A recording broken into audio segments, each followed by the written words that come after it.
며칠 전 뉴스에 넥슨 창업자인 고 김정주 이사의 둘째 딸이 아버지의 그 지분을 물려받아서 세계 최연소 억만장자가 되었다는 기사를 본 적이 있습니다. 얼마를 물려받았는지 좀 그래서 궁금해져가지고 한번 들여다봤는데요.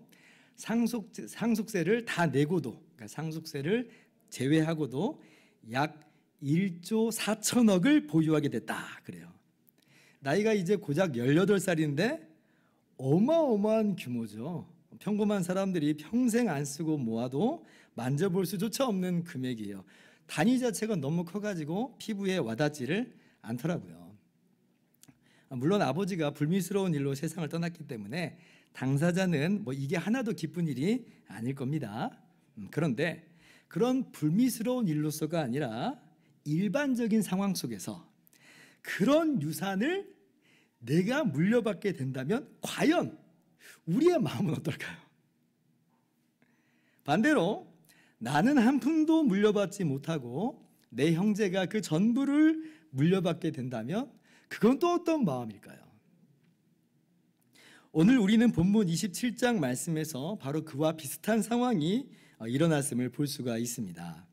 이삭이 이제 나이가 많고 또 앞을 볼 수 없는 상황이 되자 눈이 멀은 거예요. 그래서 자녀에게 하나님의 복으로 축복을 해야 되겠다 하는 마음이 들었습니다. 여기서 하나님의 복이란 하나님께서 아브라함에게 주신 복된 약속이에요. 그리고 이삭 자신에게로 이어져 내려온 하나님의 복된 약속이죠. 창세기 26장 4절을 보면 하나님께서 이삭에게 이렇게 말씀하십니다. 내 자손을 하늘의 별과 같이 번성하게 하며 이 모든 땅을 내 자손에게 주리니 내 자손으로 말미암아 천하 만민이 복을 받으리라. 이삭이 하나님의 복된 약속을 받은 거예요. 그래서 이삭이 자녀에게 이 복으로 축복한다는 것은 바로 너가 이 하나님의 복된 약속의 계승자다라고 하는 것을 의미합니다. 물론 그렇다고 해서 지금 당장 재산이 오고 가는 그런 상황은 전혀 아닙니다만은, 그러나 자녀들이요, 내가 그런 복된 약속의 계승자가 된다는 것이 얼마나 영광스러운 일이겠어요. 그리고 자신들이 볼 때에 이 하나님의 복된 약속을 따라서 아버지인 이삭이 창대하고 왕성하게 되는 것을 자신들의 눈으로 똑똑히 봤잖아요. 그러니까 자녀들은요, 이 축복을 받고 싶은 거예요. 이 축복만 받을 수 있다면 세상에 원이 없겠어요. 그런데 이삭은 누구에게 축복하기를 원했냐면요, 맏아들인 에서에게 축복하기를 원했습니다. 여러분도 잘 아시다시피 이삭에게는 에서만 있는 게 아니에요. 쌍둥이 아들이 있죠. 맏아들이 에서고요, 그리고 둘째가 야곱입니다. 근데 이제 쌍둥이긴 하는데 이란성 쌍둥이였던 것처럼 보여요. 왜냐하면 태어날 때부터 외모가 완전히 달라요. 에서는 태어날 때부터 털이 많았어요. 그런데 야곱은 장성해서도 자신은 매끈매끈한 사람이다 그러거든요. 근데 아무리 쌍둥이라고 해도 먼저 태어난 사람이 맏아들이 되는 거고 늦게 태어난 사람이 둘째가 되는 거죠. 그래서 에서가 맏아들인 거예요. 그러니까 둘째인 야곱은 굉장히 억울할 거예요. 내가 조금만 더 빨리 나왔으면 내가 첫째가 되는 건데. 오죽하면 야곱이 태어날 때요, 에서의 발꿈치를 잡았다고 그래요. 안 돼! 이런 거 아니에요. 안 돼.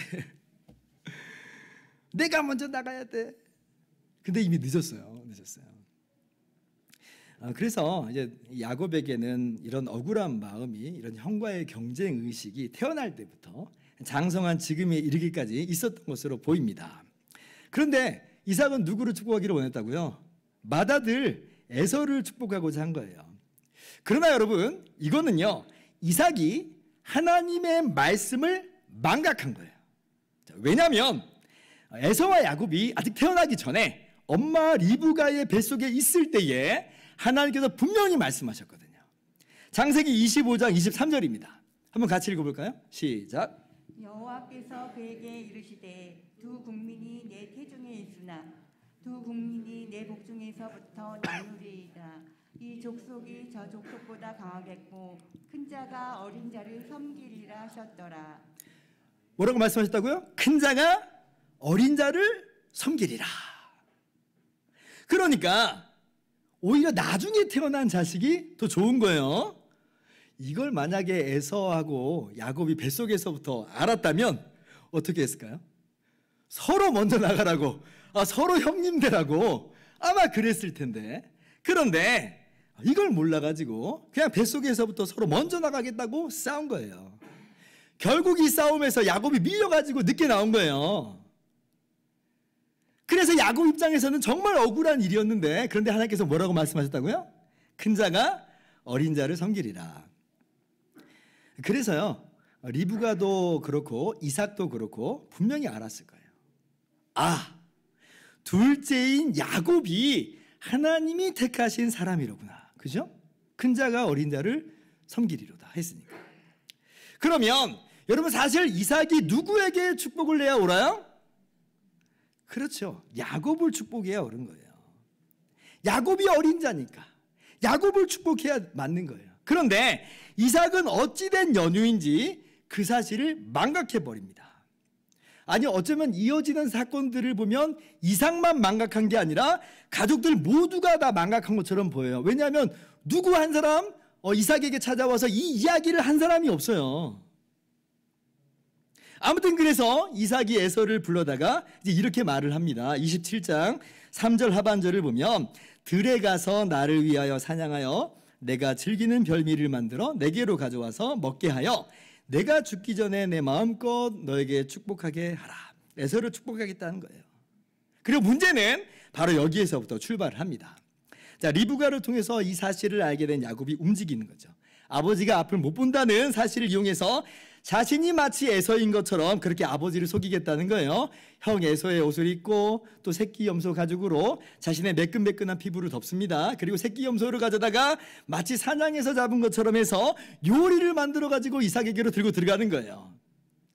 아마 심장이 두근두근 거렸을 것 같아요. 저 같으면 막 부들부들 떨려가지고 도저히 못할 것 같은데, 근데 야곱은 그렇게 합니다. 이걸 보면 야곱이 보통 강심장이 아닌 것 같아요. 근데 아니나 다를까 이삭이 좀 이상한 낌새를 눈치를 챘어요. 자신이 에서라고 나는데 근데 목소리가 에서가 아니에요. 이게 야곱의 음성인 거예요. 그래서 이제 가까이 오라고 해서 손을 만져봅니다. 에서는 털 사람이니까, 야곱은 매끈매끈하니까 그걸 확인해 보겠다는 거예요. 근데 손을 만져보니까 털이 있어요. 털이 있어요. 뭔가 이상하긴 한데 근데 앞을 못 보니까 이걸 분별할 수가 없는 거예요. 그래서 이삭이 마침내 의심을 거둬들이고 야곱을 축복합니다. 오늘 28절 말씀 이하를 보면, 하나님은 하늘의 이슬과 땅의 기름짐이며 풍성한 곡식과 포도주를 내게 주시기를 원하노라. 29절 같이요. 만민이 너를 섬기고 열국이 내게 굴복하리니 내가 형제들의 주가 되고 내 어머니의 아들들이 내게 굴복하며 너를 저주하는 자는 저주를 받고 너를 축복하는 자는 복을 받기를 원하노라. 에서가 아니라 야곱이 이삭으로부터 축복을 받은 거죠. 그리고 오늘 본문 말씀이 시작되는 거예요. 그렇게 야곱이 축복을 받고 나가자마자 이 사실을 꿈에도 모르고 에서가 사냥을 마치고 돌아왔어요. 그리고 별미를 만들어서 이삭에게로 가져왔죠. 그러니까 이삭이 깜짝 놀라는 거예요. 33절 보세요. 이삭이 심히 크게 떨며 이르되, 그러면 사냥한 고기를 내게 가져온 자가 누구냐?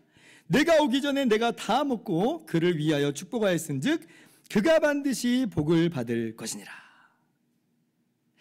이삭이 이때 비로소 깨닫게 된 거예요. 아까 들어온 사람이 에서가 아니라 야곱이었던 거죠. 그걸 깨달은 거예요. 에서에게는요, 청천벽력 같은 소식이죠. 말도 안 되는 일이 벌어진 거예요. 그래서 울면서 자신에게도 축복해달라고 애원을 합니다. 나를 축복하소서, 내게도 그리하소서, 나를 위하여 빌복을 남기지 아니하셨나이까. 여러분 어떻습니까? 사랑하는 맏아들이 울면서 애원하면 어때요? 마음이 짠하겠죠. 마음이 동할 거예요. 그죠? 그런데 이삭은 너무나 놀랍게도 그럴 수 없다고 이야기해요. 37절 또 같이 읽어봅시다. 시작. 이삭이 에서에게 대답하여 이르되 내가 그를 너의 주로 세우고 그의 모든 형제를 내가 그에게 종으로 주었으며 곡식과 포도주를 그에게 주었으니 내 아들아 내가 내게 무엇을 할 수 있으랴. 너무 놀라운 이야기죠. 이미 다 끝난 일이라는 거예요. 내 아들아 내가 너에게 무엇을 할 수 있으랴. 왜 그럴까요? 굉장히 의아한 마음이 좀 들어요. 어떤 생각이 여러분 안에 불쑥 떠올라요? 한번 축복이 선포되면 그러면 돌이킬 수가 없는 건가? 그러면 그 방법이라고 하는 것이 거짓과 속임수로 이루어진 것인데 그래도 무효가 아니란 말인가? 그렇다면 수단과 방법을 가리지 않고 축복만 받으면 장땡인 건가? 이런 종류의 생각이 우리 마음속을 막 헤집고 다닌단 말이에요. 여러분 이게 꼭 무슨 모습 같아요? 세상의 모습하고도 똑같잖아요. 세상도 어때요? 정해진 법 절차에 어긋나지만 않게끔 하면서 사람들이 정말 자신들에게 유리한 방향으로 계약서에 도장 찍히도록 그렇게 수단과 방법을 가리지 않는 게 세상이에요. 아니 그러면 지금 정말 그렇게 하나님의 복된 약속도 어떻게 하든 결과만 얻어내면 그 과정이라고 하는 것은 아무 의미가 없는 것인가? 한 번 선포되면 절대로 돌이킬 수 없는 거냐? 아니 그럼 너도 나도 다 그렇게 온갖 속임수와 거짓으로 행해도 괜찮다는 거냐? 오늘 본문만 보면 언뜻 그렇게 생각될 수 있는데요. 그러나 그렇게 해석하고 적용하는 것은 성경을 잘못 보는 겁니다. 이삭은요, 축복을 돌이킬 수 없는 것이 아니라 축복을 돌이키지 않는 거예요. 자, 말씀 한번 봅시다. 잠언 26장 2절부터 한번 볼까요? 자, 까닭 없는 저주는 참새가 떠도는 것과 제비가 날아가는 것 같이 이루어지지 아니하느니라 말씀이에요. 자, 축복의 반대말이 저주인데요. 자, 무슨 수를 쓰더라도 축복만 받으면 그냥 복을 받는 거라면 그러면 저주도 어떤 연유이든지 간에 저주만 받으면 그냥 다 받는 거냐 이런 의문이 들 수 있죠. 근데 그런 거 아니라고 하는 거예요. 까닭 없는 저주는요 아무리 저주해도 이루어지지 않아요. 그냥 허공에 흩어지는 메아리 같은 거죠. 예를 들면 자, 다윗 왕이 압살롬의 반란을 피해서 예루살렘으로 도망쳐 나올 때 그때 시므이라고 하는 사람이 따라 나와가지고 독한 말로 다윗 왕을 저주해요. 네가 사악해서 사울 가문의 피를 흘렸기 때문에 이 모든 게 자업자득이라고 하는 거예요. 그러니 잘됐다, 고소하다, 꺼져버려라 이렇게 저주를 합니다. 근데 여러분 이게 말도 안 되는 이야기죠. 다윗이 사울 왕의 자리를 찬탈한 게 아니에요. 오히려 사울의 손에 죽임당할 뻔한 위기가 한두 번이 아니었고 그리고 다윗이 사울을 죽일 수 있는 기회가 2번이나 있었는데도 불구하고 사울을 죽이지 않아요. 오직 다윗이 이스라엘의 왕이 된 것은 일찍이 하나님께서 다윗에게 왕으로 기름을 부었기 때문에 그렇고 그리고 나중에는 유다와 이스라엘 사람들이 다윗에게 찾아와서 다윗을 왕으로 옹립을 해줘요. 그러니까 다윗이 사울 가문의 피를 흘린 게 아니에요. 시므이의 이 말은 그야말로 뜬금없는 말이고 까닭 없는 저주예요. 자, 그래서 보세요. 다윗이 그 시므이의 저주대로 그래서 완전 망해버렸느냐? 아니죠. 오히려 압살롬의 반란이 실패로 끝나고 다윗은 다시 예루살렘으로 돌아옵니다. 까닭 없는 저주는 결코 이루어지지 않아요. 여러분 전혀 겁을 낼 필요가 없어요. 저도 예전에 강도사 사역을 할 때 까닭 없는 저주를 엄청 들은 적이 있어요. 한 노숙자분이 이제 사무실로 찾아와서 돈 좀 달라는 거예요. 그러니까 이제 우리 교회만 찾아온 게 아니라 이제 여기저기 다니면서 그렇게 이 교회 저 교회에서 돈을 조금씩 얻는 분입니다. 그래서 당시에 이제 교회에서 찾아오는 분들을 위해서 500원을 책정해 놨어요. 얼마 안 되는 금액이지만 여기저기 모으면 제법 되는 금액이기 때문에 그렇게 책정을 해놓은 거예요. 그래서 다른 분들은 500원 받고 다 돌아가셨어요. 그런데 한 분은 500원을 받았는데 500원 더 달라고 버티는 거예요. 근데 이제 이쪽 업계에서 한 번 1,000원을 줬다는 소문이 이렇게 들리면 어떻게 되겠어요? 사람들이 다 너도 나도 1,000원 달라고 저 사람 1,000원 받았는데 왜 나는 안 준다고 또 그렇게 따져들 거 아니에요. 그래서 생각을 해보니까 안 되겠어요. 드릴 수 있죠. 근데 안 드렸습니다. 버텼습니다. 안 됩니다. 다음에 또 오세요. 그러면 그때 또 500원 드릴게요. 이렇게 좋은 말로 말씀을 드렸어요. 그랬더니 이제 대뜸하는 말이 너 목사냐? 이러는 거예요. 그래서 아니요 저 강도사입니다. 이제 그랬더니 대뜸하는 말이 뭐냐면 너 같은 게 무슨 목사가 되겠냐고, 넌 절대 목사 못 될 거라고 막 이런저런 말로 저주를 퍼붓는 거예요. 제가 그 말을 들으니까 기분이 얼마나 엉망진창이 된지 몰라요. 야, 고작 500원 안 줬다고 내가 이런 소리를 들어야 되는가. 별의별 소리를 다 들었거든요. 근데 그래도 그게 뭐예요? 까닭 없는 저주예요. 기분은 엄청 나빠졌지만 참새가 이리저리 떠도는 것 같은 그런 것뿐이에요. 두려워할 필요가 전혀 없는 거죠. 축복도 마찬가지예요. 까닭 없는 축복이 의미가 없는 거예요. 어차피 축복만 받으면 되는 거라 뭐 속임수 써도 괜찮고 거짓말해도 괜찮고 그런 거 전혀 아니라는 거예요. 오늘 사건과 아주 비슷한 케이스가 여호수아의 가나안 정복 때도 나옵니다. 그때 기브온 사람들이요, 자신들이 마치 가나안 주민이 아니고 아주 먼 곳에서 사는 그런 사람들일 것처럼 꾸며가지고 여호수아를 찾아와요. 여호수아를 속이는 거예요. 자신들은 먼 나라에서 왔으니까 화친 조약을 맺자는 거죠. 그래가지고 여호수아가 거기에 깜빡 넘어가가지고 맹세하고 조약을 맺습니다. 근데 알고 보니 뭐예요? 가나안 주민인 거예요. 기브온 사람들이에요. 목사님, 그래서 기브온 사람들은 진멸하지 않고 살려준 게 된 거잖아요.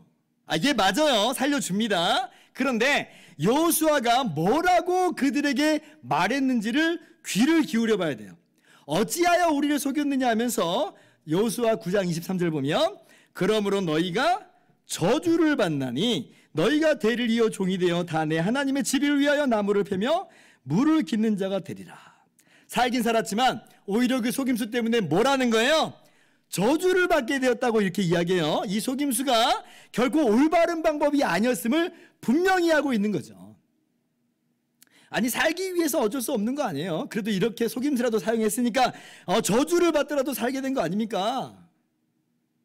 분명 하나님께서 가나안 민족과는 어떠한 언약도 맺지 말라고 다 진멸하라고 말씀하셨어요. 왜냐하면 가나안 주민들은 죄로 인해서 부패한 민족들이고 하나님의 공의의 심판을 받아야 된다는 거예요.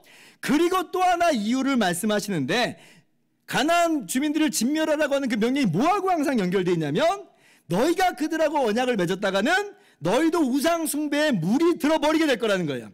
그래서 진멸 명령하고 항상 이 말씀이 붙어 다닙니다. 여러분, 그렇다면 한번 생각을 해보세요. 과연 기브온 사람들이 단순한 화친으로서가 아니라 생사 여탈권을 다 넘겨주면서 그리고 우상 다 버리고 우리도 하나님만을 섬기겠다고 맹세하면서 화친하러 왔다면 어떻게 됐을까요? 그래도 살려두지 않고 진멸했을까요? 저는 확신하기는 이스라엘이 하나님께 여쭤봤을 거예요. 그리고 하나님께서는 그들을 이스라엘의 일원으로 받아들이라고 했을 겁니다. 오히려 저주는 없는 채로. 왜냐하면 핵심은 우상을 버리고 오직 여호와 하나님만을 섬기겠다는 거거든요. 실제로 진짜 가나안 주민임에도 불구하고 신앙을 가지고 이스라엘에게 붙어서 진멸당하지 않고 산 사람이 있죠. 누구예요? 라합이 그랬잖아요. 라합이. 여리고성의 기생인 라합이 그랬어요. 두 정탐꾼이 라합하고 약속하고 맹세하잖아요. 아니, 맹세하지 말라고, 약속하지 말라고 했는데 약속을 하잖아요. 그런데 라합은 어떠한 저주도 받지 않고 산단 말이에요. 오히려 예수 그리스도의 조상으로서 그 영광까지 누리게 됩니다. 뭐예요? 언약을 맺지 말라고 한 건 분명한 사실입니다만은 핵심은 뭐라는 거예요? 신앙이라고, 신앙. 그래서 신앙을 가진다면 언약을 맺어도 사실은 상관없었어요. 기브온 주민들도 그렇게 할 수 있었다는 거예요. 괜히 속임수를 쓸 필요가 없었던 거예요. 속임수를 써서 그냥 저주만 하나 그냥 받은 것뿐입니다. 제가 이리저리 설명이 좀 길었습니다만은 오늘 이삭이 야곱에게 했던 축복도요, 속임수를 썼던 어찌되었건 그냥 받기만 하면 장땡인 것, 그런 것 아니라고 하는 거예요. 그래서 오늘 말씀 가지고 뭐 거짓과 속임수를 유의미한 것으로 그렇게 결코 정당화할 수 없다는 거예요. 사실 이삭도 이 사태를 깨닫고 야곱을 크게 불러다가 야단치고 오히려 저주를 내리라 치면 내릴 수도 있었을 겁니다. 왜냐하면 이건 속임수니까. 그런데 이삭은 그렇게 하지 않아요. 야곱이 했던 짓이 나쁜 짓이 아니라고 하는 거 아니에요. 나쁜 짓이에요. 35절 보니까 이삭이 이르되 네 아우가 와서 속여 네 복을 빼앗았도다. 야곱의 행동이 속임수라는 거예요. 사기라고 하는 거예요. 굉장히 안 좋은 단어로 써 있어요. 심하게 책망받을 만한 행동이라고 하는 거예요. 그러나 그럼에도 불구하고 이 복을 거두어 드리거나 저주를 내리지 않아요.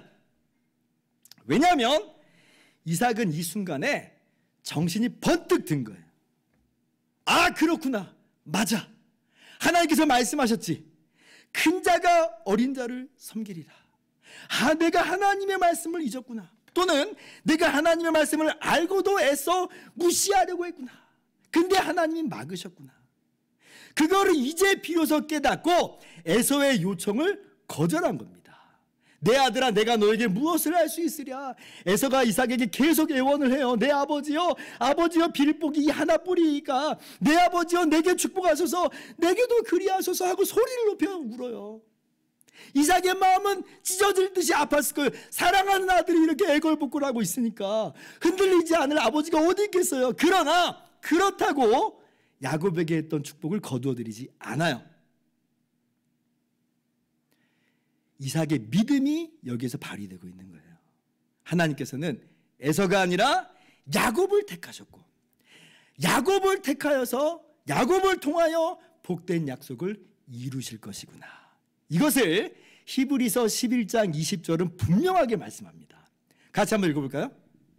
자, 시작. 믿음으로 이삭은 장차 있을 일에 대하여 야곱과 에서에게 축복하였으며. 자, 이삭이 어떠한 마음과 자세로 축복했다고요?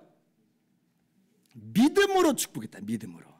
야곱의 속임수에 넘어가가지고 어쩔 수 없이 뭐 얼렁뚱땅 축복했다, 그렇게 말씀하질 않아요. 만약에 이미 한번 내뱉은 말이라 취소할 수 없어서 어쩔 수 없이 그랬다고 한다면 히브리서에서 이렇게 말씀하지를 않죠. 그건 믿음으로 한 게 아니잖아요. 그러나 이제 이삭은 믿음으로 야곱을 축복하는 거예요. 어떻게? 축복을 절대 거두어드리지 않는 것으로. 축복을 거두어드리지 않아요. 에서에게 아무리 인정이 끌린다 할지라도 에서는 하나님의 복된 약속의 계승자로서 아니라는 거예요. 야곱이 맞다는 겁니다. 야곱이. 그러니 뭐 거짓과 속임수를 쓰더라도 복을 받아내야 되겠다고 이걸 그렇게 엉뚱하게 적용을 하지 말기를 바랍니다. 하나님께서는 하나님께서 택하신 자에게 복을 주시는 것이고, 그리고 그가 아무리 연약하고 부족하고 추한 자라 할지라도 거두어드리지 않는 거예요. 그렇다고 또 뭐 에서를 무슨 피해자고 무슨 마냥 희생양처럼 보지도 말기를 바랍니다. 왜 그러냐면 하나님께서 복 중에서부터 에서가 아니라 야곱을 택하신 건 분명하지만 에서는 에서대로 지극히 에서 자신의 자유의지 가운데 이 장자권을 야곱에게 팔아버리거든요. 팔아버려요. 오늘 이삭이 야곱을 하나님의 언약의 이 계승자로 장자로 축복하기 전에요, 25장을 보면 에서가 팥죽 한 그릇에 야곱에게 장자권을 팔아버리는 대목이 나옵니다. 다른 사람 때문에 팔아넘긴 거 아니에요. 어쩔 수 없이 강제로 팔아넘긴 거 아닙니다. 자기 손으로 팔아넘긴 거예요. 어디다 대고 억울함을 하소연할 길이 없다는 거예요. 근데 지금 에서가 장자권을 넘긴 주제, 장자의 명분을 넘긴 주제에 장자의 복만 받겠다고 나섰다고 하는 게 이게 도둑놈 심보예요. 그리고 에서의 행실도 보세요. 결코 하나님의 이 복된 약속의 계승자로서의 걸맞는 모습이 아니에요. 지금 이건 야곱도 마찬가지인데 에서도 무슨 선량한 피해자 그런 거 전혀 아니라는 거예요. 26장 34절 이하를 보면 에서가 가나안 주민의 딸과 결혼을 합니다. 그것도 하나님께서 창조 때부터 뜻하신 일부 일처가 아니라 두 여인을 아내로 맞이를 해요. 35절에는 그래서 뭐라고 말해요? 그래서 그들이 이삭과 리브가의 마음에 근심이 됐다는 거예요. 아니, 어느 정도면 마음에 근심이 된 거예요 도대체? 신앙인의 모습이 전혀 아니었던 거예요. 에서는 그야말로 제멋대로이고 엉망진창인 사람이라는 거죠. 그리고 오늘 27장 41절 이하도 보세요. 자, 야곱이 이삭의 축복을 받아가니까 뭐라고 지금 말을 해요? 아버지가 세상을 뜨면 야곱을 죽여버리겠다고 하는 걸 보세요. 이게 지금 어떤 모습이 딱 떠올라요? 질투와 시기에 눈이 멀어서 동생 아벨을 죽인 가인의 모습이 딱 연상되는 모습 아니에요? 그래서 에서는 그냥 에서한 것뿐이에요. 뭐 에서를 동정하거나 두둔할 이유가 전혀 없다는 거죠. 자, 그런데 정말 놀라운 건 뭐예요? 야곱이나 에서나 사실 누구 하나 할 것 없이 다 엉망진창인 죄인들인데, 그런데 하나님께서는 누구를 택하세요? 야곱을 택하세요. 야곱이 뭔가 대단한 사람이 아니라서 똑같이 엉망진창인데 그저 하나님의 기쁘신 뜻 가운데 야곱을 택하신 거예요. 그리고 야곱에게 복 주시는 거예요. 그리고 야곱을 믿음의 사람으로 빚어가시는 거죠. 이게 진짜 은혜예요. 사랑하는 성도 여러분, 이것이 야곱에게만 해당되는 이야기일까요? 우리도 마찬가지입니다. 우리도 마찬가지. 여러분, 하나님께서 왜 다른 사람들이 아니라 저와 여러분을 택하셨을까요? 왜 우리들에게는 하나님의 복된 약속에 참여하는 복을 주시고 어떤 사람에게는 주시지 않으셨을까요? 이유가 있어요? 없어요. 우리가 우리 자신을 알잖아요. 얼마나 부족하고 얼마나 추한 사람들인지. 아무런 이유가 없는데, 근데 하나님께서 그 기쁘신 뜻 가운데 그렇게 하신 거예요. 그러니까 우리가 자랑하거나 교만할 것이 한 개도 없습니다. 로마서 9장 11절이에요. 그 자식들이 아직 나지도 아니하고 무슨 선이나 악을 행하지 아니한 때에 택하심을 따라되는 하나님의 뜻이 행위로 말미암지 않고 오직 부르시는 이로 말미암아 서게 하려 하사. 12절 같이요. 누가에게 이르시되 큰 자가 어린 자를 섬기리라 하셨나니. 오늘 본문의 배경이 되는 25장부터 27장까지 이야기를 로마서에서 지금 이야기하고 있는 거예요. 야곱을 택하셨어요. 근데 야곱이 뭔가 대단한 사람이라서 뭔가 하나님께 해드려서가 아니라 한 것이 아무것도 없는데 택하신 거예요. 오히려 태어나고 나서 야곱의 모습을 보니까 이걸 사기꾼이네. 근데 야곱을 택하세요. 그리고 이것이요, 지금 에서와 야곱만의 지금 특별한 케이스가 아니라 로마서가 이야기하는 바는 뭐예요? 하나님의 보편적인 구원 원리라고 하는 거예요. 하나님께서는 마치 에서가 아니라 야곱을 택하신 것처럼 다른 사람이 아니라 우리를 택하세요. 그리고 야곱을 택하실 때에 야곱의 어떤 행위로 선택하신 것이 아니라 그냥 하나님께서 기쁘신 뜻 가운데 야곱을 사랑하셔서 택하여 주세요. 우리도 그렇잖아요. 하나님께 뭔가 해드려서 하나님께서 우리를 사랑하셔서 택하신 것이 아니라 그저 하나님께서 우리를 사랑하신 것이고 그래서 우리를 택하여 주신 거예요. 다른 이유는 없어요. 그러니 은혜라는 거예요. 뿐만 아니라 야곱 보세요. 하나님을 빙자하기까지 해서 아버지를 속여먹는 저주받을 행동을 했음에도 불구하고, 물론 그래서 나중에 하나님의 징계 안에 그 값을 좀 톡톡히 받긴 하지만, 그러나 그렇다고 결코 저주를 받는다든지 복을 취소하지는 않는 것처럼 하나님께서는 우리의 저주받을 무수한 행동에도 불구하고 결코 우리에게 저주를 내리거나 그 복을 거두어드리지 않으세요. 그 이유는 똑같아요. 하나님께서 사랑 안에서 우리를 하나님의 언약 백성으로 거저 택하여 주셨기 때문에 그래요. 은혜예요, 은혜. 택함 받았다라고 하는 것은 정말 어마어마한 복을 받은 거예요.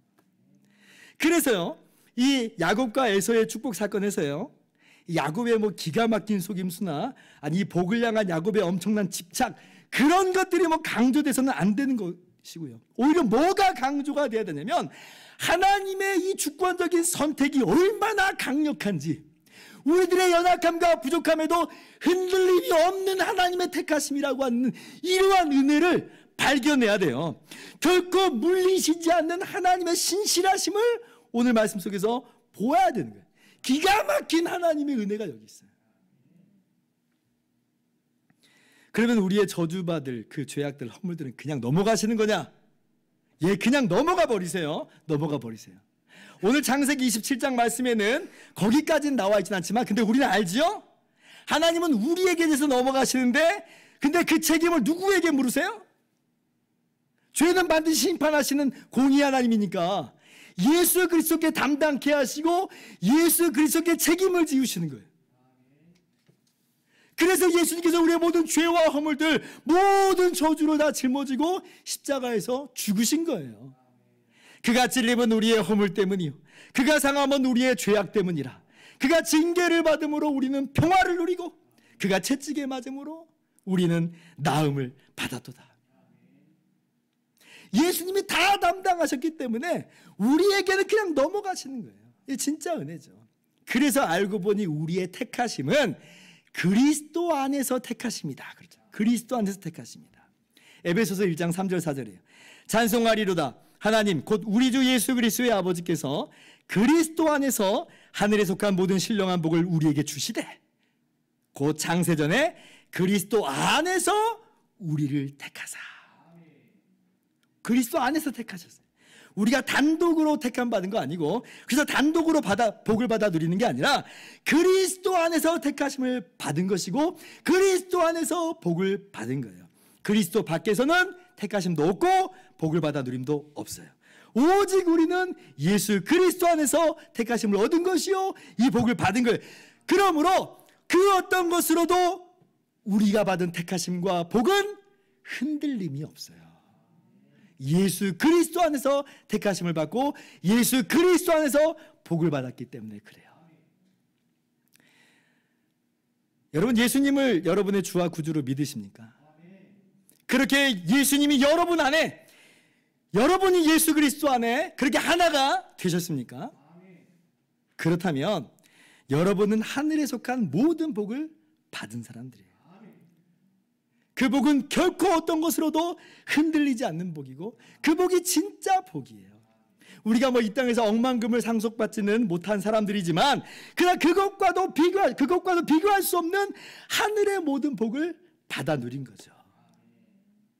하나님의 택하심이 있습니다.